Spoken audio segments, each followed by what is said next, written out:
Welcome to the Green Valley Camera Club Multimedia SIG. This is October 24th, and we have, thanks to Royce, a hybrid group here with a bunch of people in the club and a number of us coming in on Zoom.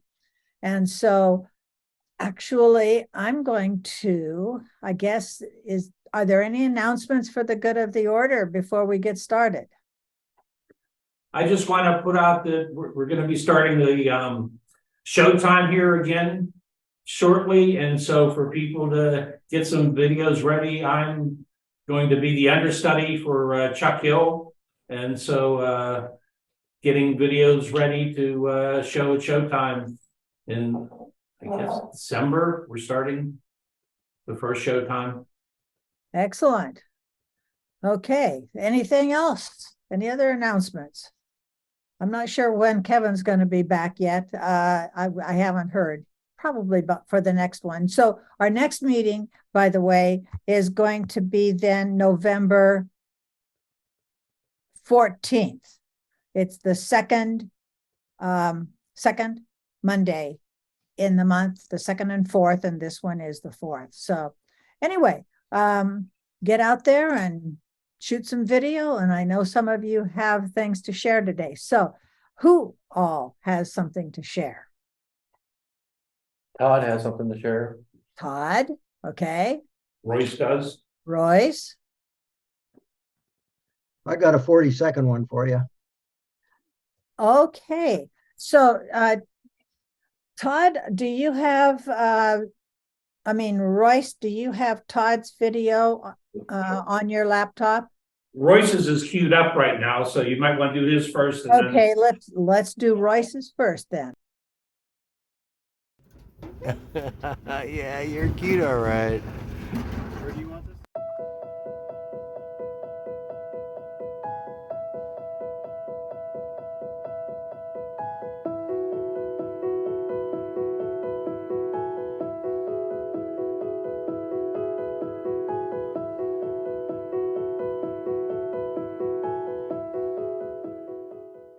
Well, I think the pictures are good. I wish Harrison smiled more. I don't know what you're talking about. Exactly. So, the cake, I wasn't expecting Grandma to do an American flag cake. Like, it was surprising to me, but also I realized why we had raspberries and blueberries. Then we got to eat some whipped cream after. That was fun also. While we were still making the cake, I was tempted to just eat the whole thing. You can see the bale fall out, and then you can see me fall out. I can't. Oh my gosh. I didn't. Look at the trailer. There goes the bale. There goes me. I see you just like running. Yeah, I'm just running for my life. Or else we would have just left you there. Oh, if I would have fallen out fully, and if I would have like had, and if you guys kept going, and I would have probably went over to Gran, and I would have probably gone back to where everybody else was, and Grandma Sheriff would not be happy. I would have ran as fast as I could to jump back on. Oh, yeah. But it was hard to catch up. Like, it was hard to catch up to the trailer. But at least you were holding on. That's the only one. That one was funny. I was like, I think my dad's right. I was like, I think my dad's riding your trike, Harrison.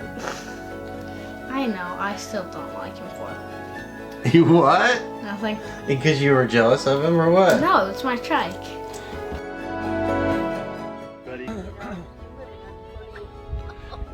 These are the ladies. Everybody else is out on the treasure hunt, and these guys are doing their own hunt. There's some attitude there. Yeah, Evelyn. Where's the attitude coming from? Everywhere. It's coming from Shooting?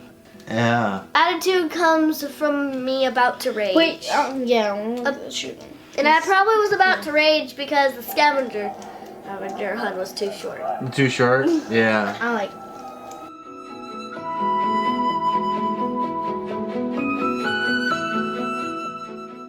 tad bit nervous. A tad bit nervous. A little scared. Surprised that it actually changed colors. Yeah.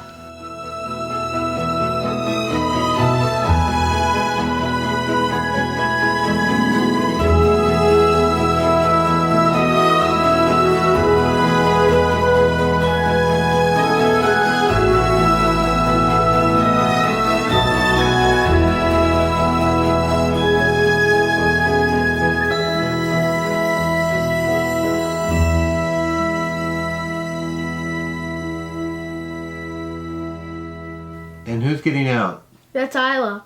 Isla went to go get the hay bale. Isla went to get the hay bale? Yes, Isla went to go get the hay bale. Who shot the target down, Evelyn or Isla? Isla. Yeah, finally. I did it. Well, the treasure hunt, like, I think it would have been better if it was longer. Yeah, because the last few treasure hunts have been like 20 clues and not just like 6 or 8. But I still liked it because we all got to read a part and we all got something to take home. Don't put that turtle on me, Evelyn. You had to take everything down. It still feels like the 4th of July was just yesterday. Yeah. Like the 4th of July goes by so fast. And that you to don't think even the realize. That was extremely well done. Oh, that's an excellent way to do it. We click on that setup professional, obviously if it goes, oh, there you go to the right, you can close that. Yeah, the annoying little thing. Yeah. Okay. So when you were having the kids interview and talk to you, it looked like they were watching a video. So were they watching what you had shot already and then talking about it? Yeah, I had clips and I went through the clips and then I had them talk about it. And then I edited which ones I liked because there was a lot that they talked about and they keep it kind of shorter. But The little girl in the red stole the show. Yeah, she's got a lot of personality. So, well, Harrison does too. Anyway, I still think it's just a great idea how you get the kids involved and how you add a level of interest to every shot. You know, most people would have just taken the 4th of July shots and narrated it. By adding the kids in there and then watching it, you've added a whole level onto that video. It's a fantastic idea. I'd like to do with like teenage grandkids, but I'd have to bleep out everything.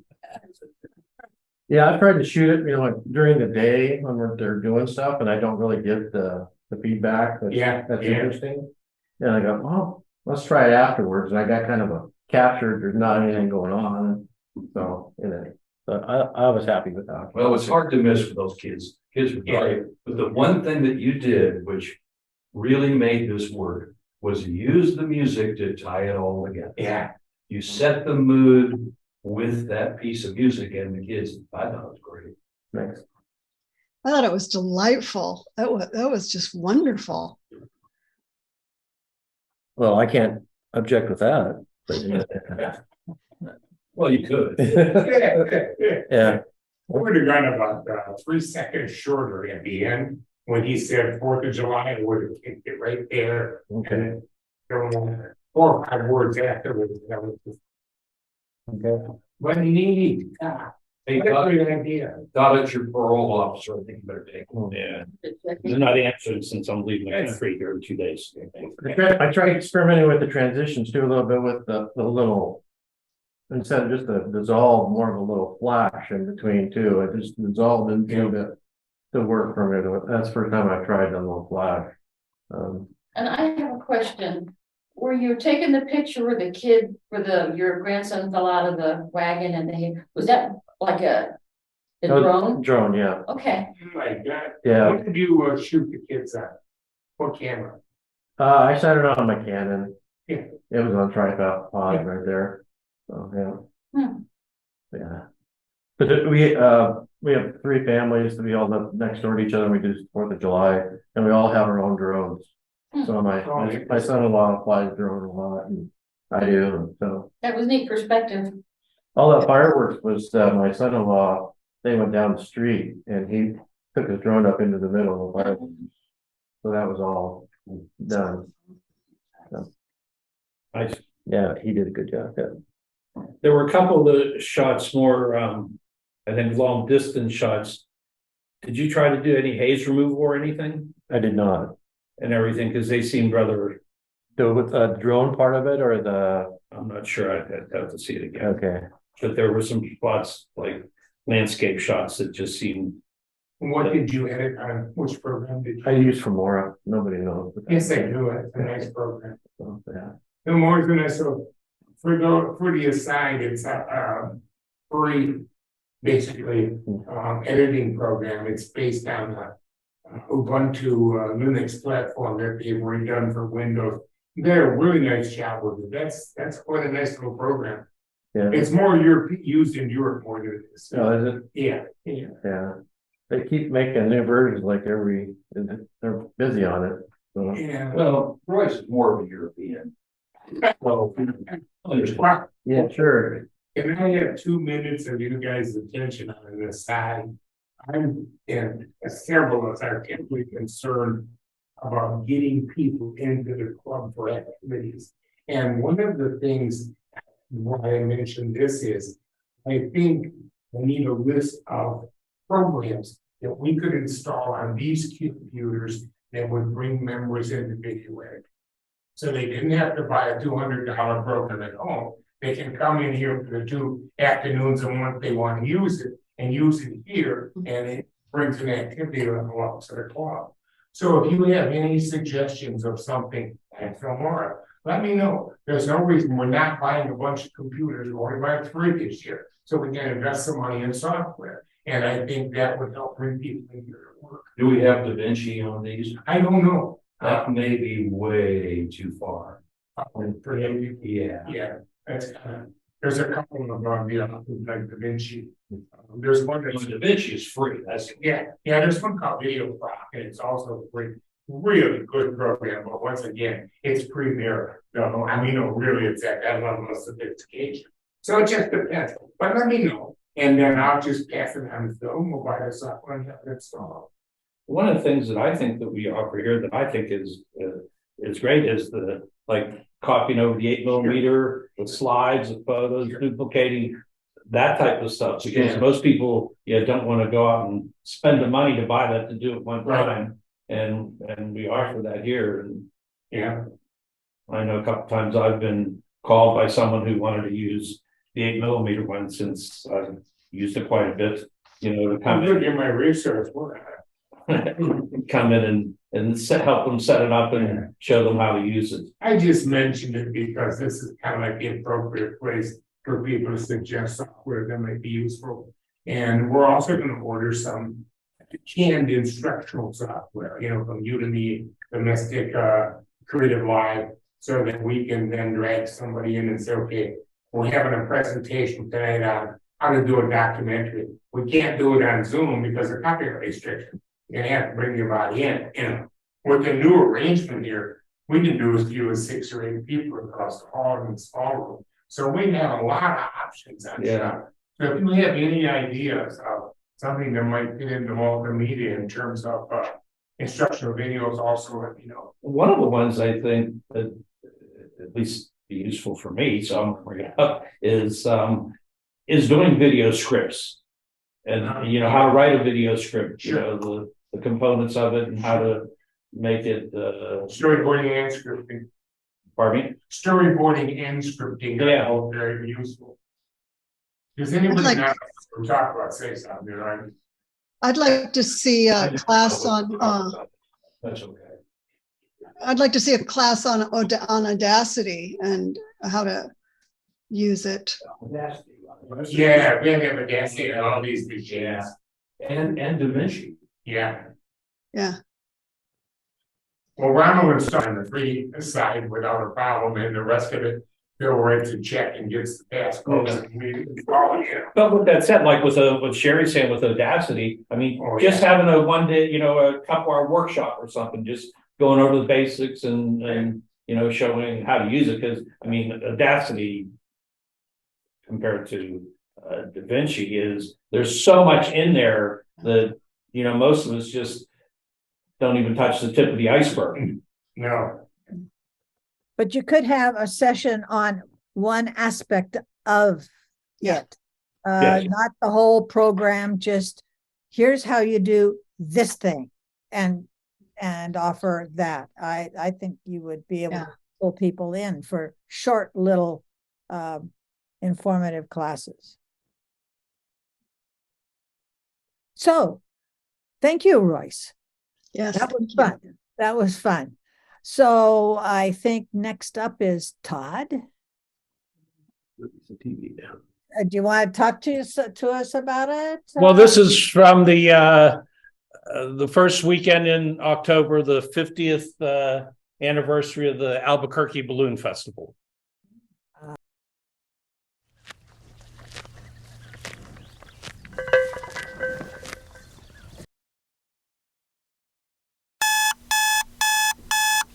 Ah, 3 a.m. Rise and shine.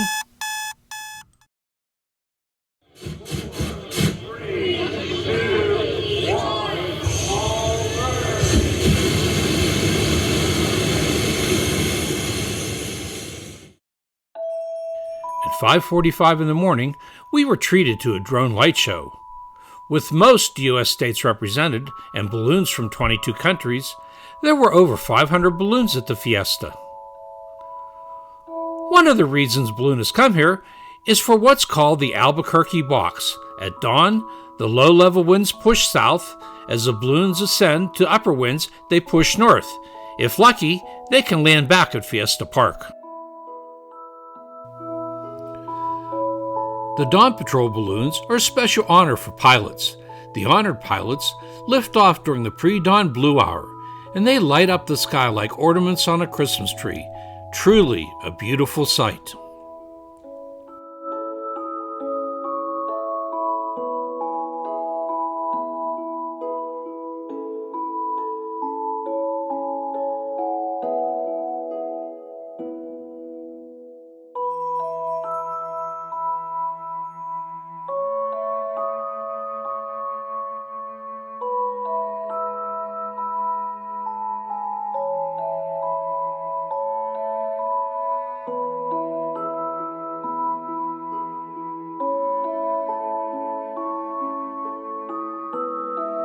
Well, somewhere along the way here, I lost my wife.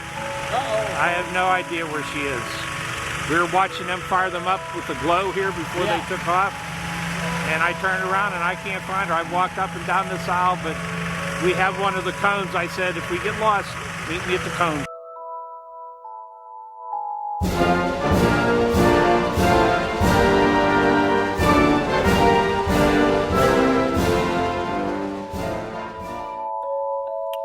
To prepare their balloons for flights, the crews must tip the basket on its side, pull the balloon out of its bag, and lay out the ropes so they are not tangled, just like you would do for skydiving or sailing.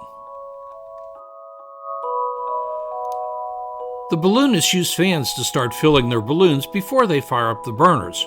For safety, they tether the basket and the top of the balloon to keep them from drifting, while using friends to counterbalance the basket until the balloon is ready for flight.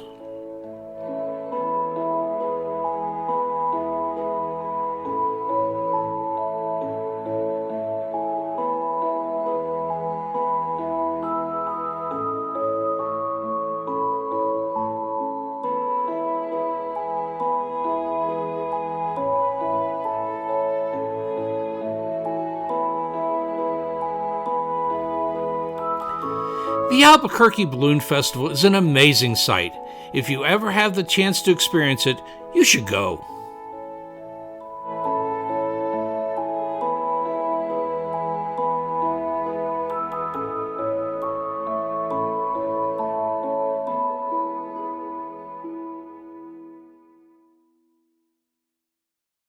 Well done. It was good, Don.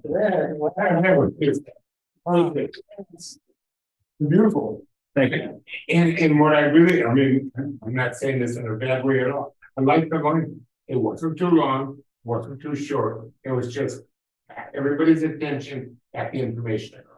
That's definitely one of the things that I learned from being a part of the multimedia group that was kind of drilled in very early.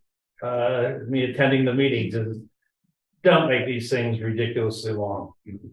It left me wanting more, however, so that's a good thing. What happens if a person goes away up and a balloon gets caught by the wind, ends up some distant place? How do they get the balloon back and how? Well, each balloon has a chase vehicle and they have radio contact with them and they're trying to follow them as best they can. Following balloon, when it goes up. Right.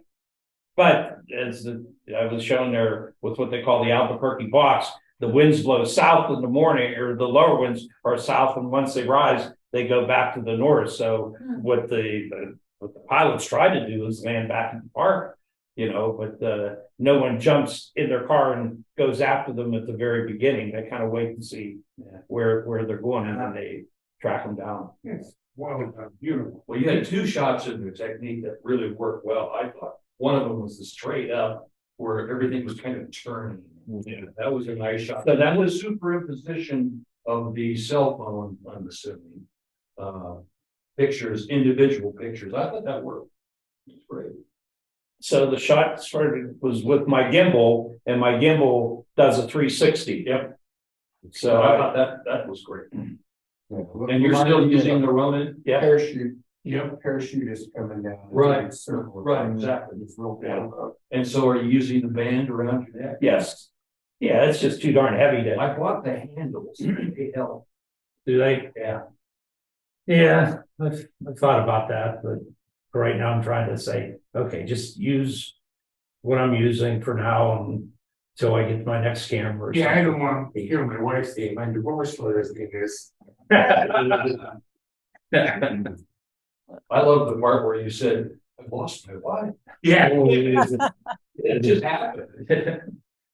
So, yeah, that was after the dawn patrol, and actually because she likes to take photographs too, and as a photographer, you're pretty much in your own head and seeing what you're seeing in that, especially doing videos. So we don't even when we travel overseas, we don't attempt to stay together side by side to do everything. We go back and say, okay, here's a meeting spot. Whenever you're done, meet back here. I usually try to pick a bar. Well, overseas, you can really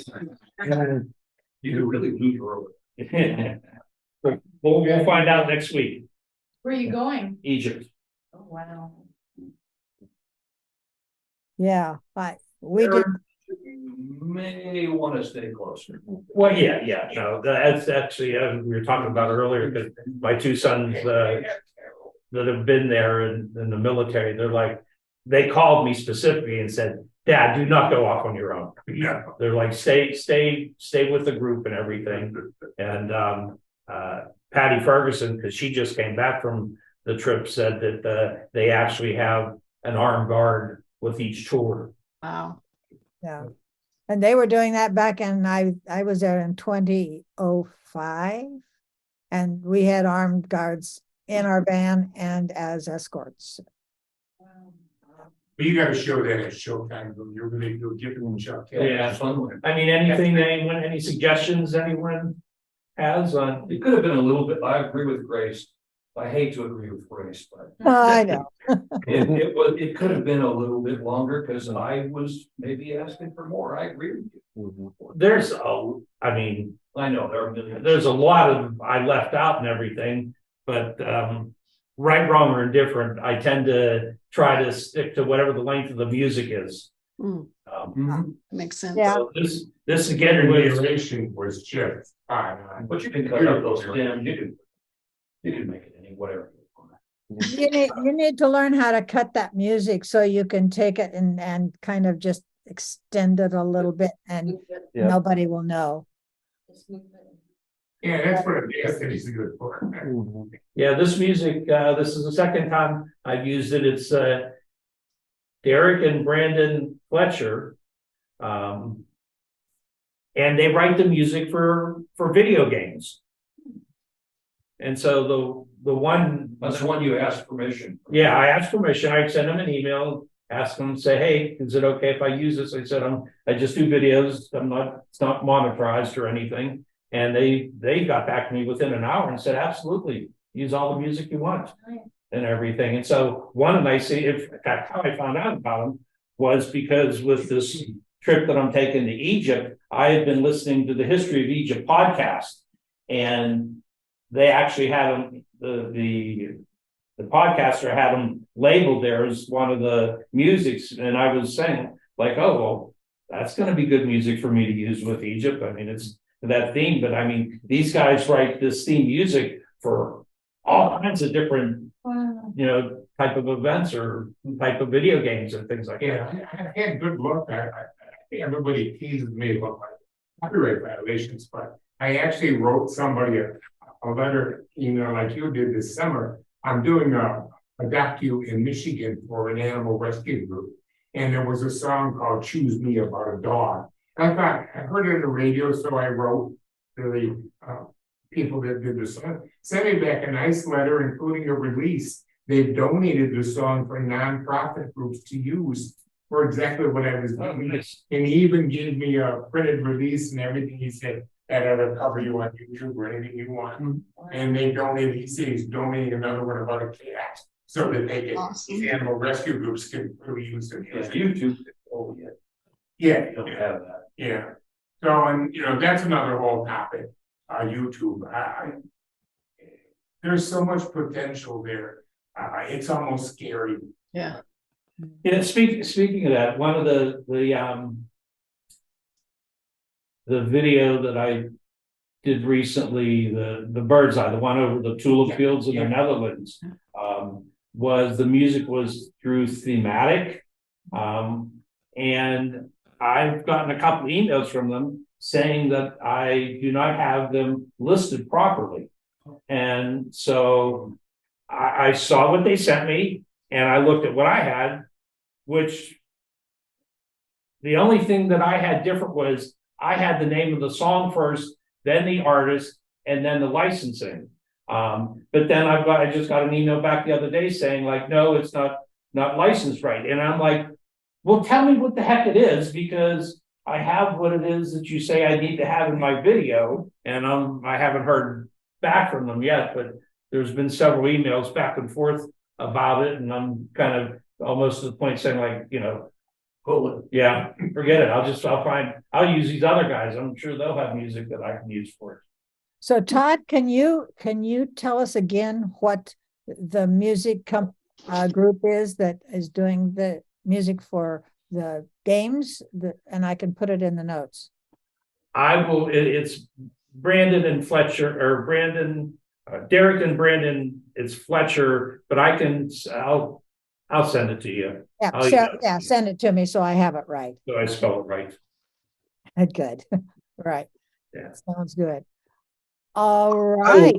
By the way, if anybody's interested in taking balloon photographs, there is a balloon glow coming up on November 5th at Desert Diamond Casino up in Sahuarita. I think the hours are 5 to 9. So I'll have that in the photo ops coming out in the November newsletter, but just a heads up. What was the date on that? Believe it's November 5th. Okay, balloon glow. Is the stables and down at the golf club doing the balloon glows anymore? No, they haven't the last couple of years. Yeah, the last one was kind of a disaster because so many people went. Okay, anybody else? This one's supposed to be in the casino parking lot, so no telling how crowded that's going to be or how many balloons are going to be showing up. Okay, Desert Diamond. So anybody else have anything to show today? Well, I think didn't Larry say he had something? Oh yeah, Larry. I've got something if there's time. Okay. Larry? Yeah. let me use this. There you are. Now Can't you're hear. muted. Now you're muted. Larry, you Go- need, I let go of the button. Yeah, there's a tree in the front that I just wanted to show off a little bit. It's kind of attractive. It's called a autumn glory. So that's the name of this thing that I'm showing you. It's very short.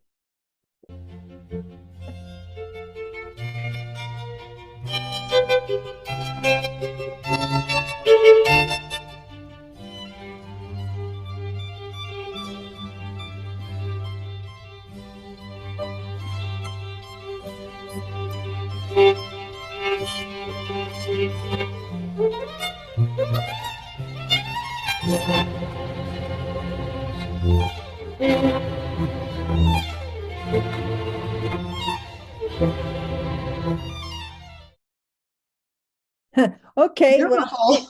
are there going to be a few more Oh, to finish the drop? No, it was just a really nice tree this year. It's not like that every year. And I got a couple of pictures and I wondered how I could put them together. So I experimented and that's what I came up with. Was there a dissolve to show them moving, or you just went from one to the next? No, it was a manual dissolve. You know, I just put one in on top of the other and faded it in, faded the other one out. Yeah. Yeah. Larry, that's probably, next time I see you, I'll get you a double and some kid lights. Gonna be a long time. No. Anyway, the music, as a matter of interest, is from the Four Seasons. And I discovered a source, the Kansas State University has it available on Creative Commons. The whole Four Seasons, all, I don't know, 12 movements of it. Huh. And repeat that again, which college was that? I think it was Kansas State University. I Googled Four Seasons because I liked the music and I wanted to use it someplace else.